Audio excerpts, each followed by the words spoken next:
Welcome into Duval Daily, presented by GenJag.com. I'm Jordan Lugo. Thanks so much for tuning in here. Day 2 of the 2024 NFL Draft is almost in the books. It's almost midnight here. The Jaguars just made their final pick of Day 2 in the third round here, 96 overall. They are selecting cornerback Jarrian Jones out of Florida State. I'm fired up for this one, not going to lie to y'all. This is a prospect that I've been pretty excited about for a while. And now the Jacksonville Jaguars, they add to that cornerback room.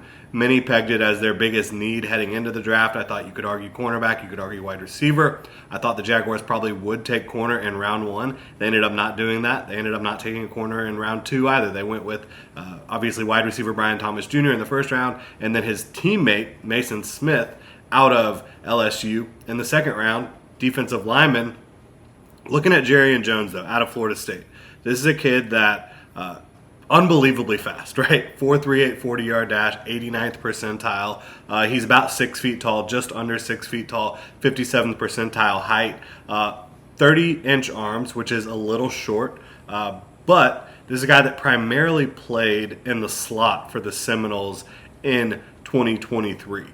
Does have outside reps, I think, with his combination of athleticism, feistiness, and size. He can play outside. I think that he can play press, even though he doesn't have the greatest length, because he is able to use his physicality and his athleticism to stick with guys in man coverage. So I think that Jarrian Jones has versatility to play inside or outside for the Jaguars. I think drafting him right now, he's a guy that you just want to get into your system, see what he can do for you. Again, the Jags, they have Tyson Campbell, who's a starter on the outside at corner. They have Ronald Darby, who obviously they brought in, can start. He started a lot of games in his career. He has been injured often throughout his career, so getting a player like Jarrian Jones to come in and, compete with a Buster Brown, compete with a Gregory Jr. The Jaguars brought in Darnell Savage, who they think is going to play a lot in the nickel. Obviously, Antonio Johnson can play some big nickel, so they have options in their secondary, but building out the depth, getting more speed, getting more talent, I think was vital for the Jaguars in this draft. I wouldn't be surprised if they continue to add to the cornerback room throughout the rest of this draft. They've got a lot of picks coming up on day 3. 2 picks in the 4th round coming up soon, 114 and 116. Obviously, when day 3 of the draft kicks off, those picks will be coming pretty early. But again, 4.38 40-yard dash for Jarrian Jones is 89th percentile.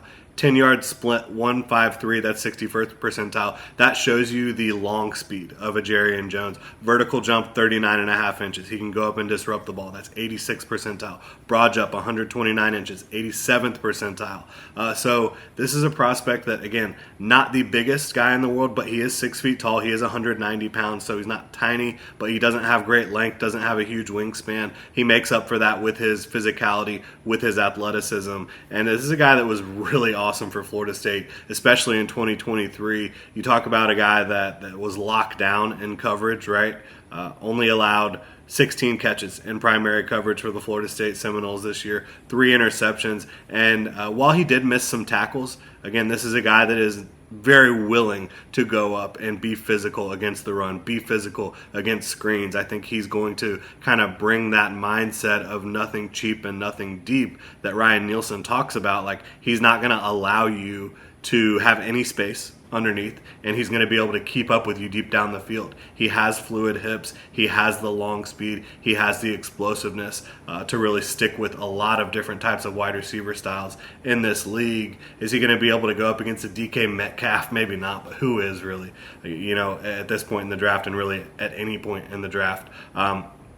There were some other corners available on the board that I did think made sense for the Jaguars. Kyrie Jackson is a really big corner, 6'3", 200 pounds, got great length, a pretty good athlete. He's very feisty and physical as well. But I think Jarrian Jones brings more speed. I think he brings more fluidity. I think that he can hold up better in man coverage deep down the field when you've got guys running routes that have, double moves, that have multiple phases, cutting in, cutting out, etc. I think Jarrian Jones can just be a little bit more sticky in coverage than a Kyrie Jackson. DJ James was another good one, not quite as athletic as Jarrian Jones.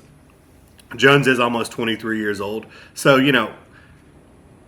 a little bit older prospect, not like ancient, right? Not a guy that's, going to be 25 during his rookie year, but he is about to be 23 years old. So he does have a lot of experience at the college level.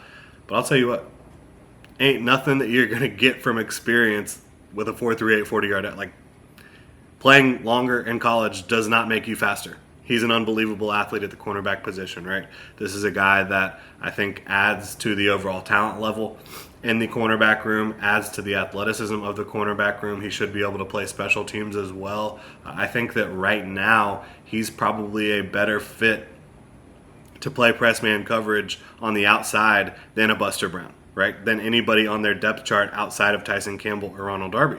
So you're looking at CB3 probably on the outside, and then nickel, he might be able to compete to start at nickel from day one. I really do think that highly of this guy. I did have a third-round grade on him. Darnell Savage, we haven't really seen him play a lot of nickel. I know he has the athleticism. I know he has the fluidity in his hips, the stickiness in coverage to be able to play nickel, to be able to stick with a lot of these slot receivers in the NFL. But Jarrian Jones has been doing that at Florida State. Like I said, he's played a lot in the slot. He has shown the ability to fire downhill and play the run. And so I think this is a really nice piece at 96 overall, a guy with great athleticism at corner, big need.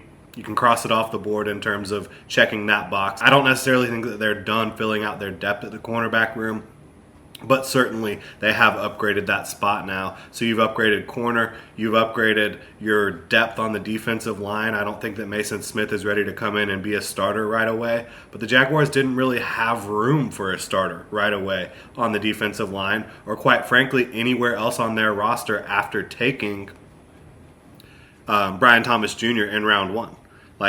Yeah, he's going to be a starting outside receiver opposite Gabe Davis, but beyond that, again, to start the season, I think you have Tyson Campbell and Ronald Darby probably locked in as your starters at corner, right? I think that to start the season, you probably have Eric Armstead, Devon Hamilton locked in as your interior duo, Josh Allen, Trayvon Walker at edge.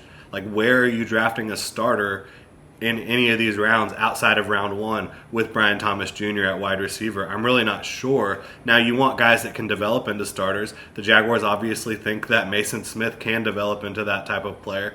I think Trent Baalke probably sees potential Pro Bowl with a guy that, again, 5-star recruit, really good athlete at his size, and a guy who his tape in 2023, not as good coming off the ACL injury in 22, but someone who has all the physical traits to become at least a good rotational player for the Jacksonville Jaguars defensive front, but potentially even a really good starter, someone who I didn't value at 48 overall. I thought it was a little bit of a reach, but Trent Baalke, as we know, values traits, values length, values athleticism.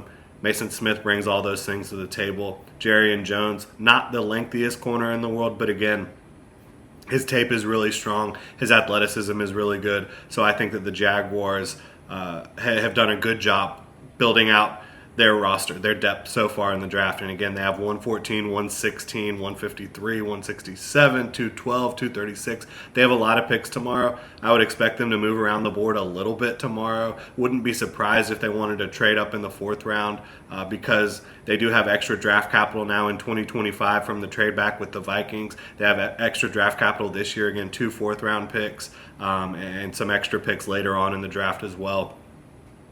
So we'll see how it plays out for the Jaguars on day 3. I think you could be looking at corner still. I think you could be looking at edge depth. I think you could be looking at offensive line depth as well. But there are no starting spots on the Jacksonville Jaguars roster available for any of these draft picks. Again, after wide receiver with Brian Thomas Jr., there was no one they were going to draft that was going to start from day one. That's just kind of how I look at it.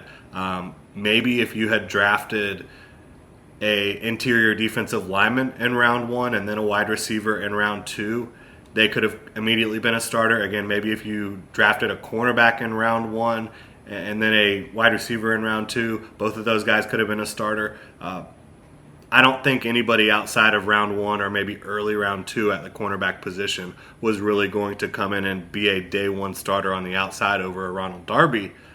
But guess what?